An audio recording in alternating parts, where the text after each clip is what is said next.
Hello students, good morning. देखिए, last lecture में हम लोगों ने कोऑर्डिनेशन कंपाउंड्स के नोमेनक्लेचर के बारे में स्टडी कर लिया था।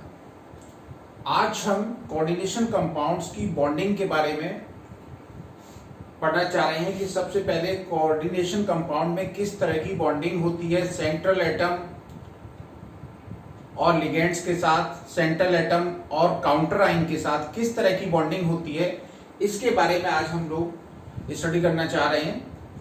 तो जो सबसे पहले कोऑर्डिनेशन कंपाउंड के बारे में जो थ्योरी दी थी, उस थ्योरी का नाम है वर्नर्स थ्योरी। अल्फ्रेड वर्नर थे, उन्होंने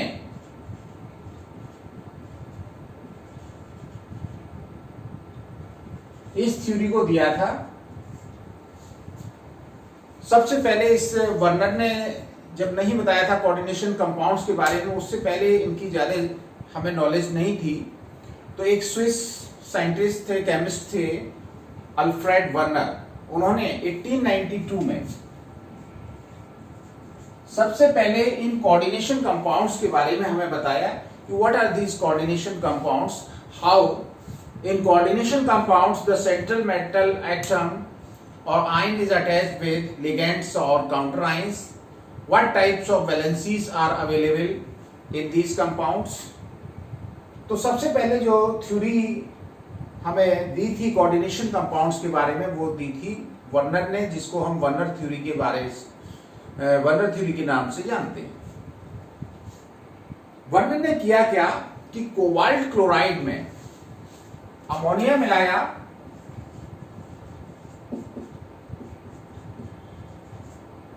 और इससे कंपाउंड जो मिला COCl3 into 6NH3, इस कंपाउंड में जब उन्होंने AgNO3 सॉल्यूशन मिलाया तो AgNO3 सॉल्यूशन मिलाने से क्या देखा कि 3 moles of AgCl gets precipitated। इस बात से उन्होंने क्या समझा कि इसमें जो क्लोराइड हैं वो आयनाइज हो रहे हैं और क्लोराइड आयनाइज होने के बाद वो सिल्वर आयन से कंबाइन करके सिल्वर क्लोराइड के रूप में प्रेसिपिटेट हो रही है, जबकि अमोनिया उससे कॉम्बिनेशन नहीं कर रहा है। इस तरह से और भी कई इन्होंने कंपाउंड्स इसके स्टडी किए थे, अलग अलग रेशियो में कंपाउंड्स का फॉर्मेशन किया था और इसके COCl3 into 6NH3, COCl3 into 5NH3, COCl3 4NH3, COCl3 3NH3, इस तरह के कई कंपाउंड उन्होंने आइसोलेट किए, बनाए और उन कंपाउंड्स का स्टडी किया। और उस स्टडी में क्या देखा, उस स्टडी में खास बात यह देखी कि जो आयनाइजेबल पार्ट है, जो आपके इससे नंबर ऑफ आयंस मिल रहे हैं, इससे नंबर ऑफ आयंस कितने मिल रहे थे, इससे कितने मिल रहे थे, इससे कितने मिल रहे थे, इससे कुल आयन मिल रहे थे 4, इससे कितने मिल रहे थे 3, इससे मिल रहे थे 2 और इससे कोई आयन इससे नहीं मिल रहा। तो अलग अलग तरह के आयन से, इसमें से एक तो आयन था कॉम्प्लेक्स कंपाउंड का आयन बनता था और एक काउंटर आयन, तो इसमें 3 काउंटर आयन थे। एक कॉम्प्लेक्स पार्ट था, हम आपको पहले भी बता चुके हैं कि काउंटर आयन जो है वो आयनाइजेबल पार्ट होता है और कॉम्प्लेक्स पार्ट जो होता है स्क्वायर ब्रैकेट के अंदर लिखा जाता है। इसका मतलब क्या हुआ, इसे आयनाइजेबल आयंस कितने थे, 3 थे, टोटल 4 बन रहे हैं, इससे 3 मिल रहे थे, तो इसका मतलब आयनाइजेबल क्लोराइड केवल 2 थे, इससे आयनाइजेबल क्लोराइड केवल 1 मिल रहा था। मतलब अगर हम इनमें सब में अलग अलग AgNO3 सॉल्यूशन मिलाएं तो इससे 3 AgCl मिल रहे थे, इससे 2 AgCl मिल रहे थे, इससे 1 AgCl मिल रहा था और इसका AgCl के साथ कोई प्रेसिपिटेट नहीं मिल रहा। तो इसके लिए उन्होंने और काफी स्टडी किया और उस स्टडी को कुछ पोस्टुलेट्स के थ्रू उन्होंने समझाने का प्रयास किया और हम उन्हीं पोस्टुलेट्स से समझना चाहेंगे कि ये कोऑर्डिनेशन कंपाउंड्स के लिए वर्नन ने क्या एज्यूम किया था, क्या उसके बारे में उनके विचार थे, उनके क्या थिंकिंग थी कोऑर्डिनेशन कंपाउंड्स के बारे में। उस थिंकिंग को पोस्टुलेट्स के फॉर्म में हम देखेंगे, पॉइंट्स क्या दिए थे उन्होंने। तो उन्होंने सबसे पहला पॉइंट ये दिया कि कोऑर्डिनेशन कंपाउंड में जो सेंट्रल एटम होता है, सेंट्रल मेटल एटम, वो दो तरह की वैलेंसी से जुड़ता है। उसमें एक आपकी प्राइमरी वैलेंसी होती है और एक सेकेंडरी वैलेंसी। तो पहला पॉइंट लिख लीजिए, the in coordination compounds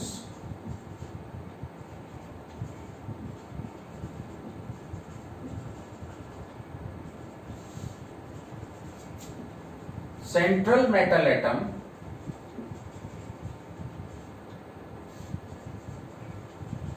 central metal atom के बारे में हम आपको पहले भी बता चुके हैं कि जो मेटल एटम चारों तरफ लिगेंड से जुड़ा रहता है उसको सेंट्रल मेटल एटम कहते हैं।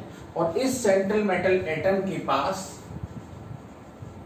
Have two types of valencies.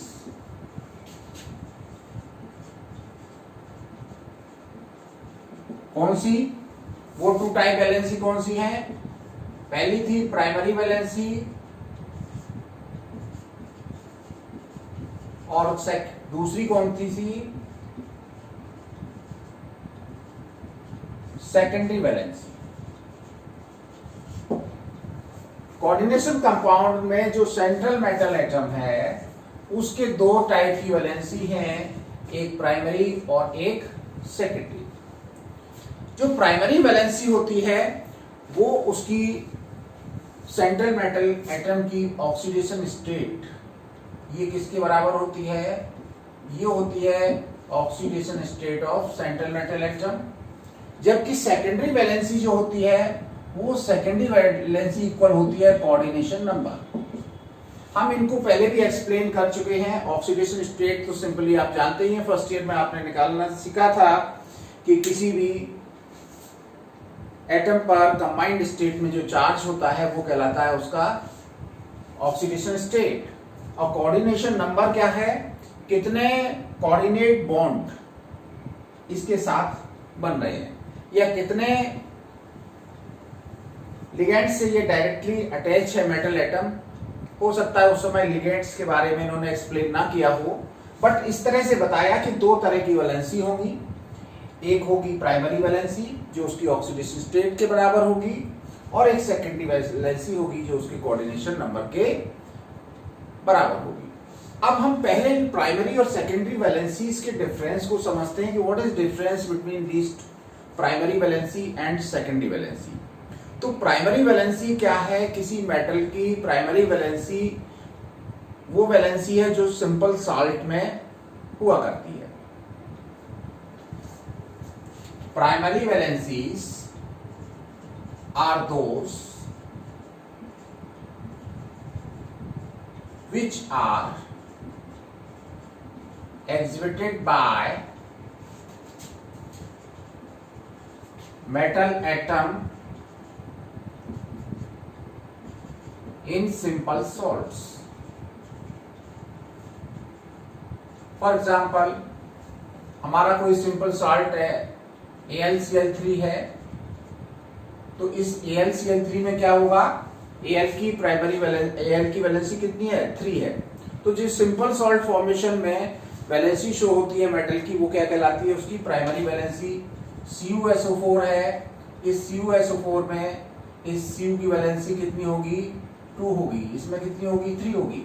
तो प्राइमरी वैलेंसी जो है वो मेटल की वो वैलेंसी है जनरली जो सिंपल सॉल्ट जब बनाते हैं तब उसमें हम शो करते हैं, वो उसकी प्राइमरी वैलेंसी कहलाती है। जबकि सेकेंडरी वैलेंसी क्या है? सेकेंडरी वैलेंसी उसकी वो वैलेंसी है जो कॉम्प्लेक्स सॉल्ट के फॉर्मेशन में शो होती है। कॉम्प्लेक्स जब बनता है तब मेटल द्वारा जो वैलेंसी एग्जिबिट, मतलब उसका जो कोऑर्डिनेशन नंबर होता है कॉम्प्लेक्स में, वो उसकी क्या कहलाती है? Secondary valency. तो secondary valencies are those which exhibited by metal atom in the formation of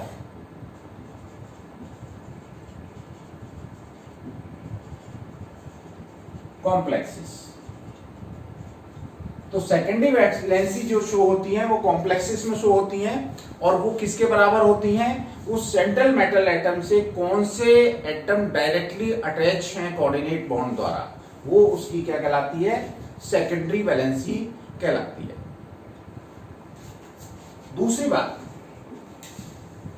primary valency जो होती हैं वो हमेशा नेगेटिव आयंस द्वारा ही सेटिस्फाइड होती हैं।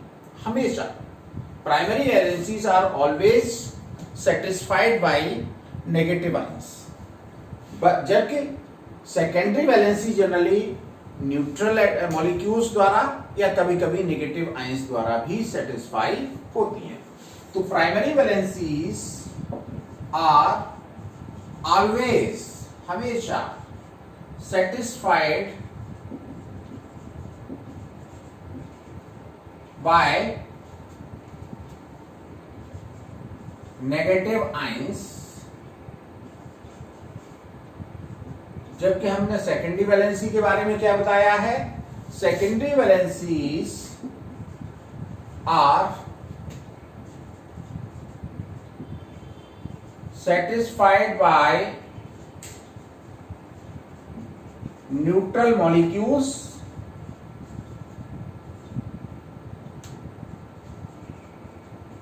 और नेगेटिव आयंस, मतलब ये दोनों के द्वारा सेटिस्फाई हो सकती हैं। मतलब जनरली क्या होता है कि जो न्यूट्रल मॉलिक्यूल्स होते हैं वो कोऑर्डिनेट कर रहे होते हैं सेंट्रल मेटल एटम के साथ, और कभी कभी नेगेटिव आयंस भी जिनके पास लोन पेयर्स अवेलेबल होते हैं वो भी कोऑर्डिनेट कर रहे होते हैं सेंट्रल मेटल एटम के साथ। लेकिन ये जो प्राइमरी वैलेंसीज हैं वो हमेशा नेगेटिव आयन द्वारा ही सेटिस्फाई होती हैं, because it is ionisable part. तो इसका मतलब ये है, नेक्स्ट पॉइंट ये लिख सकते हैं कि जो प्राइमरी वैलेंसीज आर जनरली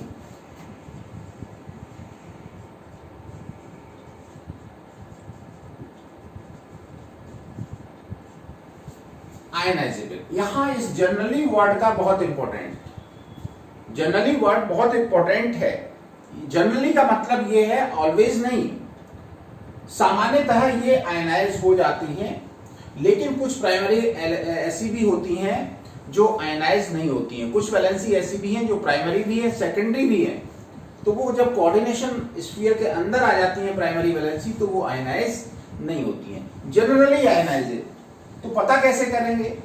पता हम करेंगे ऑक्सीडेशन स्टेट से। ये हमेशा किसके बराबर होती हैं? और ये हमेशा ऑक्सीडेशन स्टेट के बराबर होती हैं। और ये secondary valencies are non ionizable. तो ये बात याद रखनी है कि हम कंफ्यूज इस बात में हो जाते हैं कि हम आयनाइजेबल पार्ट को ही प्राइमरी वैलेंसी मान बैठते हैं। तो यहां इसीलिए जनरली वर्ड लगाया है। हर वर्ड का अपना एक एक मतलब है कि ये जनरली का मतलब क्या हुआ कि जनरली का मतलब ये है कि सामान्यतः ये आयनाइजेबल हैं, लेकिन ये हमेशा ऐसा नहीं होगा। और हम मेन किससे पता करेंगे? ये ऑक्सीडेशन स्टेट, जो भी ऑक्सीडेशन स्टेट होगी उसके बराबर प्राइमरी वैलेंसी होगी और कोऑर्डिनेशन नंबर के बराबर क्या होगी? सेकेंडरी वैलेंसी होगी। प्राइमरी वैलेंसी जो है वो नॉन डायरेक्शनल होती है, इससे ज्योमेट्री डिसाइड नहीं होती है।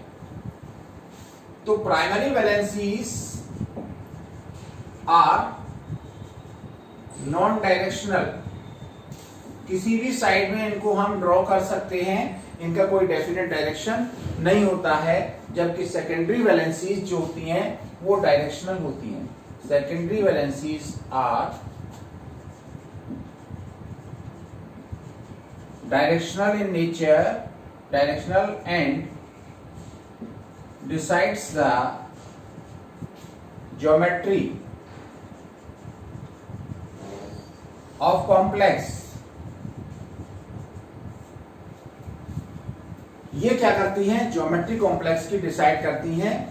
जनरली ये होता क्या है कि अगर कोऑर्डिनेशन नंबर 6 होता है हमारे जो सिलेबस में है, जनरली कोऑर्डिनेशन नंबर 6 और कोऑर्डिनेशन नंबर 4 वाले कॉम्प्लेक्सेस हैं, और जिनमें भी कोऑर्डिनेशन नंबर 6 होगा उनकी ज्योमेट्री ऑक्टाहेड्रल होगी, और जिनमें कोऑर्डिनेशन नंबर होगा 4 उनकी ज्योमेट्री या तो टेट्राहेड्रल होगी, स्क्वायर प्लेनर भी हो सकती है। जनरली आपकी टेट्राहेड्रल ज्योमेट्री है, कुछ स्क्वायर प्लेनर भी ज्योमेट्री है, और हमारे सिलेबस में ज्यादातर यही कंपाउंड्स हैं जिनका कोऑर्डिनेशन नंबर 6 या कोऑर्डिनेशन नंबर 4 है।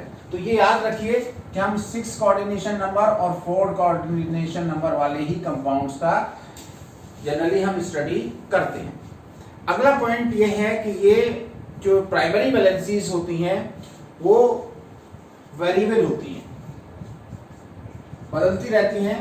प्राइमरी वैलेंसीज आर वेरिएबल, जबकि सेकेंडरी वैलेंसीज जो है वो फिक्स रहती हैं। और प्राइमरी वैलेंसीज जो है हम इस वर्नर थ्योरी में डॉटेड लाइन से रिप्रेजेंट करते हैं। तो primary valencies are represented by dot dot dot dot dot, while secondary valencies are represented by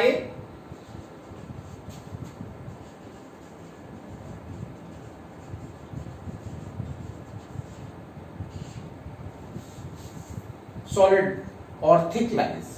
primary valencies को हम डॉट डॉट से रिप्रेजेंट करेंगे, ये डॉटेड लाइंस हैं,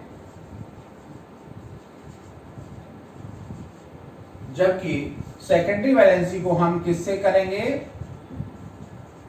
एक सॉलिड लाइन या थिक लाइन से रिप्रेजेंट करेंगे। तो ये मेन डिफरेंस था प्राइमरी और सेकेंडरी वैलेंसीज में।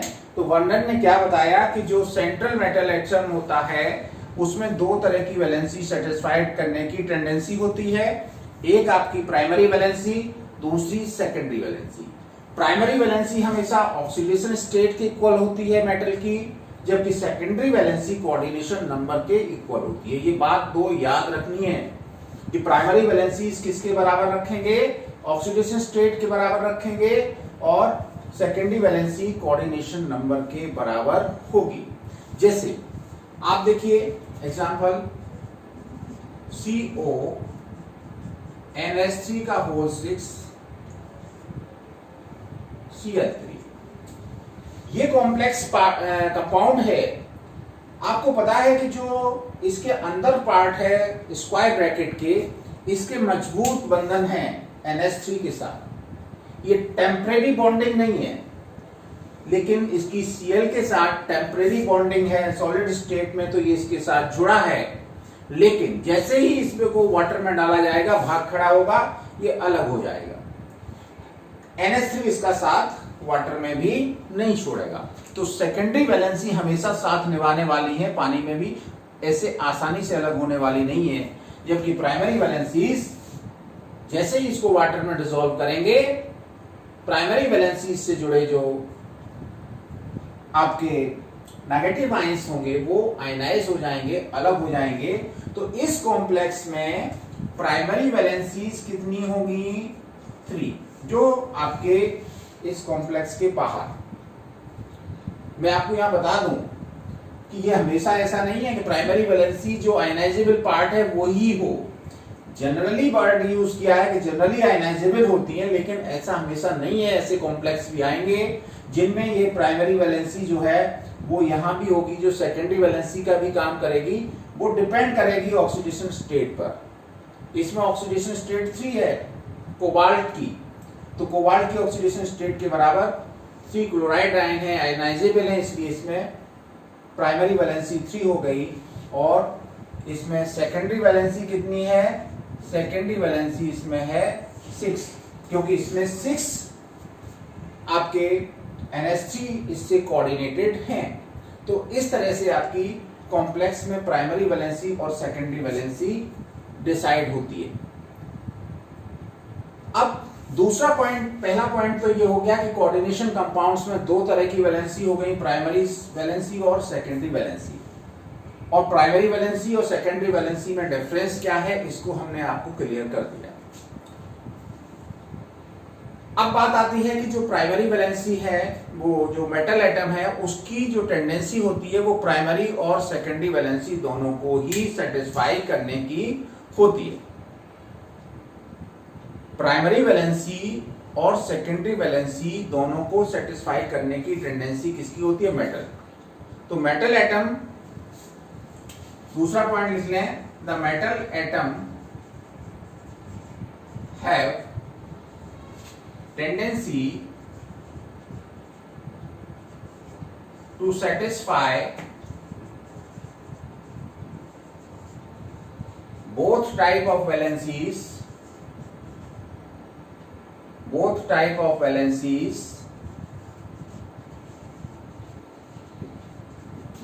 that is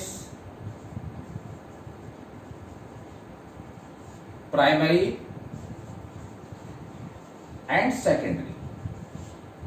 दोनों तरह की वैलेंसी को सेटिस्फाई करने की टेंडेंसी हमारी किस में होगी, ये मेटल एटम में होगी।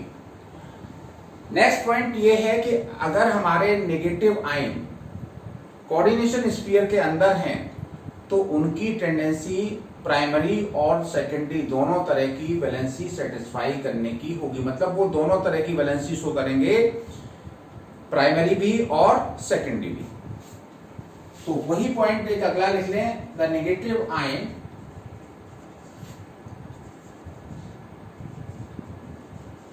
Inside the coordination sphere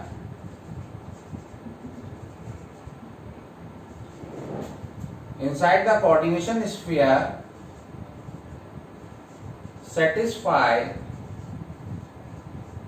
both primary and secondary valency.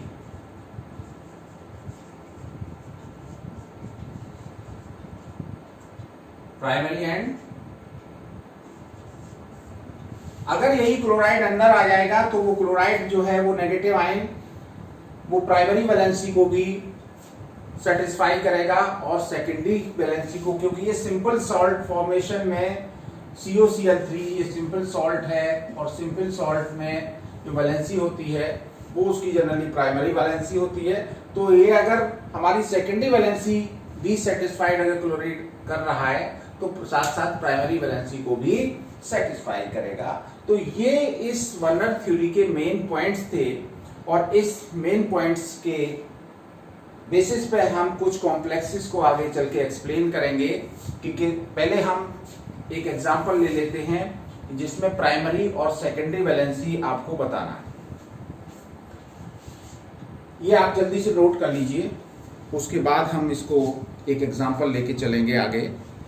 पहले इसको नोट करिए जल्दी से।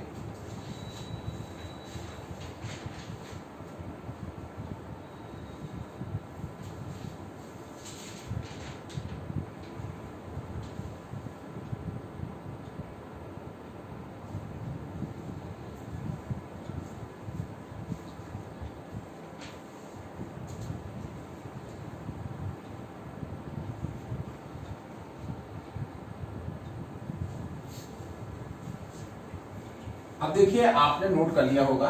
एक हम एग्जांपल लेते हैं, आपको ये बताना है कि इसमें प्राइमरी वैलेंसी और सेकेंडरी वैलेंसी क्या होंगी।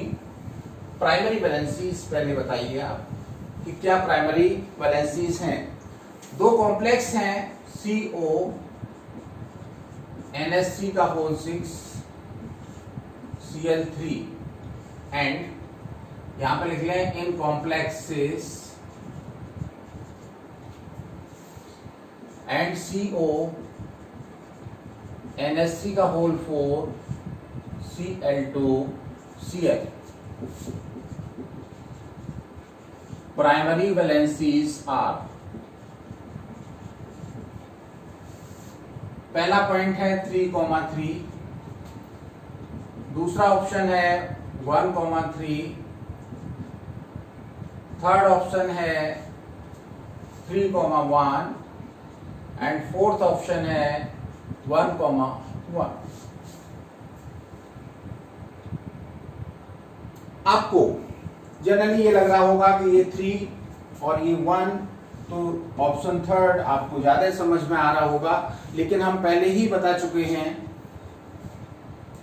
कि इसमें हम प्राइमरी वैलेंसी जो है डिसाइड करेंगे उसकी ऑक्सीडेशन स्टेट के बेस पर। What is the oxidation state in this complex? ये तो आपका न्यूट्रल है, ये आपके 3 नेगेटिव है तो इसकी +3 हो जाएगी। इसमें भी आपके 3 एनाइंस हैं और ये न्यूट्रल है, तो इसमें भी ऑक्सीडेशन स्टेट कितनी निकलेगी? 3 निकलेगी। It means the primary valency of cobalt in both complex is 3। तो इसका एग्जांपल हो जाए, इसका जो आंसर होगा वो होगा 3,3। तो इस तरह के क्वेश्चंस आपके बोर्ड एग्जाम में पूछे जाते हैं कि आप इसमें प्राइमरी वैलेंसीज बताइए, या प्राइमरी और सेकेंडरी वैलेंसीज क्या है इस कॉम्प्लेक्स में ही पूछ लिया जाए। तो complex in both complex the secondary valencies are 6 because here cobalt is attached with 4 ammonia and 2 chlorine ligands. Similarly, in this complex cobalt is directly attached with 6 ammonia molecules. So in both the secondary valency is 6 but primary valencies are 3 and 3. बच्चे ज्यादातर confuse हो जाते हैं कि जो counter ion होता है उसी को, उसमें चूंकि लिखा है ना कि these are generally ionizable, generally तो छोड़ दिया, केवल याद क्या रहा? आयनाइजेबल। तो इस बात से कंफ्यूज नहीं होना है कि जनरली आयनाइजेबल और आयनाइजेबल में अंतर आपको समझ लेना है। अब थोड़ा सा देखते हैं हम वर्नर थ्योरी से कुछ कॉम्प्लेक्सेस के स्ट्रक्चर। तो structure of the complexes obtained by COCl3 and NH3। तो structures of complexes formed by COCl3 and NH3।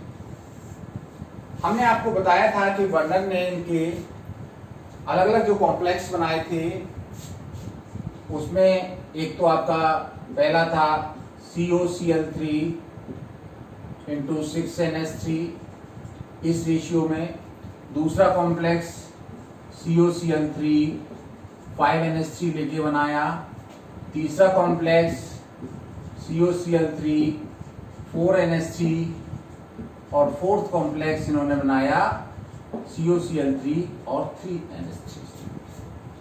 अब इन सभी कॉम्प्लेक्सेस के हम स्ट्रक्चर को देखना चाहेंगे कि किस तरह से होंगे। तो पहला COCl3 into 6NH3, इस कॉम्प्लेक्स के स्ट्रक्चर को समझिए कैसे बनेगा। इन्होंने ये बताया कि जो सेकेंडरी वैलेंसीज होती हैं वो उससे हम किससे रिप्रेजेंट करते हैं? सेकेंडरी वैलेंसीज को हम सॉलिड लाइन से रिप्रेजेंट करते हैं।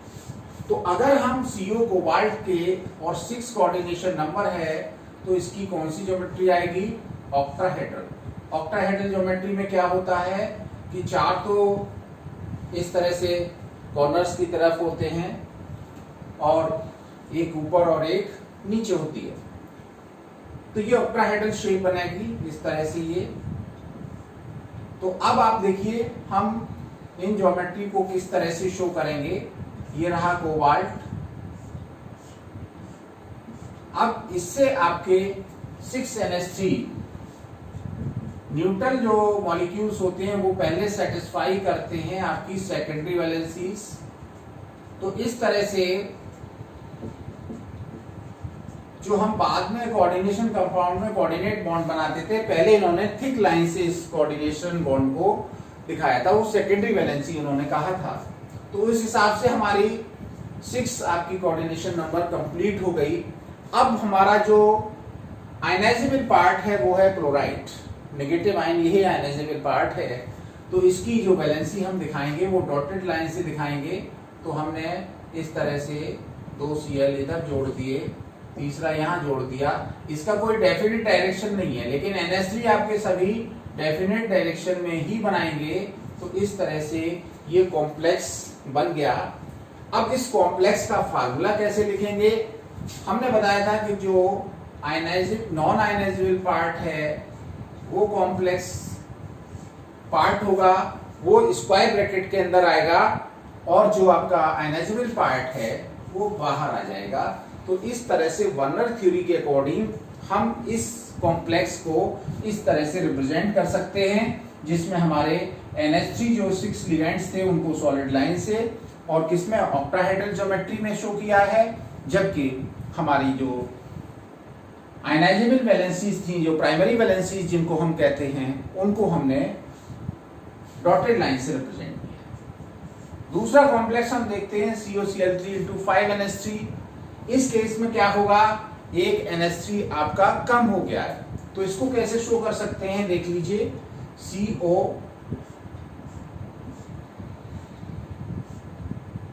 अब देखिए NH3 हमारे कितने रह गए हैं, 5। तो 5NH3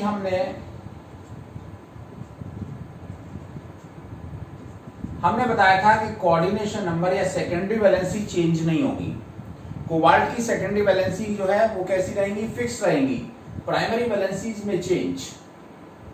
अब इसमें देखिए, इसमें ऑक्सीडेशन स्टेट चेंज नहीं हो रही है, इसमें भी कोबाल्ट की ऑक्सीडेशन स्टेट कितनी है, 3, तो प्राइमरी वैलेंसीज भी 3 रहेंगी और सेकेंडरी वैलेंसी भी 6 रहेंगी। लेकिन आपका एक एटम तो कम हो गया है, ये 5 ये है, 3 वो है, कुल मिला के 8 है। 5 + 3 कितने हो गए, 8, और वैलेंसी कितनी निकल रही है, 9, 6 उसमें सेकेंडरी। तो 2 वैलेंसी जो है, एक ही एलिमेंट 2 वैलेंसी को सेटिस्फाई करेगा, वो हो गया एक क्लोरीन। और इसको हम यहां पर साइड से डॉटेड लाइन से भी रिप्रेजेंट कर देंगे।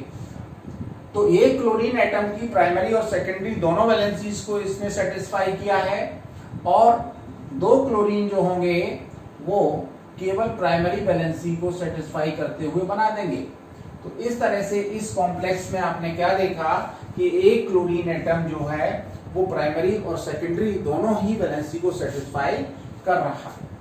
इस कॉम्प्लेक्स का हम फार्मूला कैसे लिखेंगे, इस स्क्वायर ब्रैकेट के अंदर हमारे 5NH3 आ गए, और एक Cl भी जो है वो सेकेंडरी वैलेंसी शो कर रहा है, तो उसको कोऑर्डिनेशन स्फीयर में ही लाना होगा। इसको अंदर दे दो प्रवेश, और Cl2 बाहर आ जाएंगे, Cl2। तो इस तरह से हमारा ये जो है दूसरा जो कॉम्प्लेक्स था उसका स्ट्रक्चर हो गया, रिप्रेजेंटेशन हो गया प्राइमरी सेकेंडरी वैलेंसीज का, और हमारा फार्मूला जो है वो इस तरह से लिखा जाएगा, जिसमें जो अंदर नेगेटिव आयन है वो दोनों तरह की वैलेंसीज को सेटिस्फाई कर रहा होगा। तीसरा,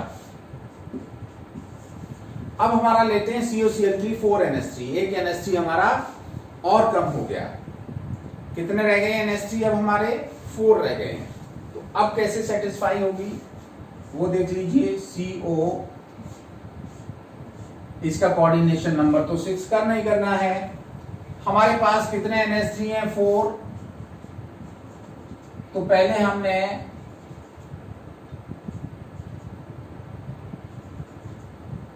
स्क्वायर के कॉर्नर्स की तरफ NH3 अटैच कर दिए। अब ये 2 वैलेंसी काहे से पूरी होंगी, ये आपके Cl से पूरी होंगी, एक Cl ऊपर एक Cl नीचे। क्योंकि कोबाल्ट की ऑक्सीडेशन स्टेट यहां भी 3 है, तो इसका मतलब क्या है कि ये क्लोराइड जो है वो प्राइमरी वैलेंसीज को भी सेटिस्फाई करेंगे, इसलिए हमने यहां पर डॉटेड लाइंस भी लगा दी। अब एक वैलेंसी आपकी केवल रह गई है, वो किसी भी डायरेक्शन में आप शो कर दें। तो यहां पर 2 क्लोरीन जो है, जो क्लोराइड आयन है, वो प्राइमरी और सेकेंडरी वैलेंसी को सेटिस्फाई कर रहे हैं, जबकि एक क्लोरीन या क्लोराइड आयन केवल प्राइमरी वैलेंसी को सेटिस्फाई कर रहा है। अब इस कॉम्प्लेक्स का कैसे हम फार्मूला लिखेंगे, फार्मूला लिखने के लिए देख लीजिए CO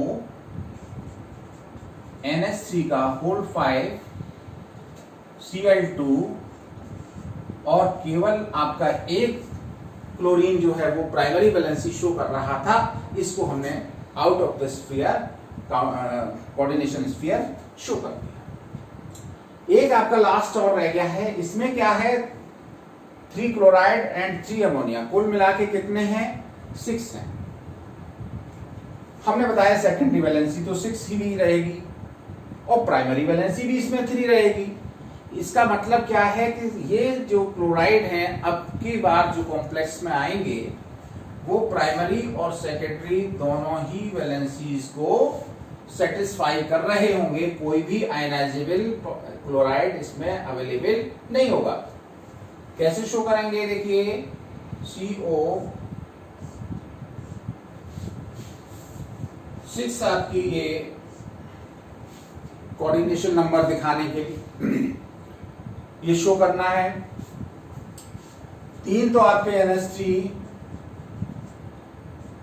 जो न्यूट्रल है वो हमने अटैच कर दिए और 3 आपने क्लोराइड अटैच कर दिए। अब हमने क्या बताया कि इसकी प्राइमरी वैलेंसी 3 है। प्राइमरी वैलेंसी किसके बराबर है, ऑक्सीडेशन स्टेट के। इसकी ऑक्सीडेशन स्टेट कितनी होगी +3, तो ऑक्सीडेशन स्टेट के बराबर प्राइमरी वैलेंसी भी होनी चाहिए। तो प्राइमरी वैलेंसी जो है वो आपकी क्लोराइड द्वारा, नेगेटिव आयन द्वारा ही सेटिस्फाई होंगी। पहले ही बता दिया है कि प्राइमरी वैलेंसीज को सेटिस्फाई करने के लिए हमेशा नेगेटिव आयन ही हम यूज करेंगे। तो इस तरह से तीनों क्लोराइड प्राइमरी और सेकेंडरी दोनों तरह की वैलेंसीज को सेटिस्फाई कर रहे हैं। तो इस तरह से इसका जो फार्मूला आ गया CONH3 का होल थ्राइस, देखिए यहां पे थोड़ा सा ये गलत हो गया था, होल 4 होगा। ये आपका CONH3 का होल 6 यहां होना चाहिए, थोड़ा सा इसको देख लीजिए। ये CONH3 का होल 6 Cl3, ये CONH3 का होल 5 Cl2, यहां भी 6, यहां भी कोऑर्डिनेशन स्फीयर के अंदर 6, यहां NH3 का होल 4 Cl2, यहां भी 6 और ये तीनों Cl3 जो है वो कोऑर्डिनेशन स्फीयर के अंदर आ जाएंगे। तो यहां भी आपकी कोऑर्डिनेशन नंबर हो गई 6। तो इस तरह से आपने 4 कॉम्प्लेक्स कोबाल्ट के देखे और इन चारों कॉम्प्लेक्सेस में क्या था, इन चारों कॉम्प्लेक्सेस में हमारे आपके जो प्राइमरी वैलेंसीज और सेकेंडरी वैलेंसीज सब में इक्वल थी, लेकिन उनका रिप्रेजेंटेशन करने का तरीका था वो अलग अलग था। तो इसको आप एक बार फिर से पूरा समझ लीजिए कि प्राइमरी वैलेंसीज क्या हैं। हमेशा याद रखो प्राइमरी वैलेंसी ऑक्सीडेशन स्टेट जो सेंट्रल मेटल एटम का है उसके बराबर होती है, और किसी मेटल की जो ऑक्सीडेशन स्टेट ऑक्सीडेशन स्टेट है वो हम जिस तरह से फर्स्ट ईयर क्लास में निकालना सीखे थे उसी तरह से आप कैलकुलेट कर सकते हैं। सेकेंडरी वैलेंसी किसके बराबर होती है, वो कोऑर्डिनेशन नंबर के बराबर रहती है और वो जनरली फिक्स रहती है। और हम आपको बता दें कि इसमें ज्यादातर हम 6 और 4 कोऑर्डिनेशन नंबर वाले कंपाउंड्स का स्टडी करेंगे। तो इसको आज इतना ही यहीं पे छोड़ते हैं। अगले वीडियो में कुछ हम इसके क्वेश्चंस पे डिस्कशन करेंगे। तब तक के लिए आप इसको रिवाइज करिए। Thank you.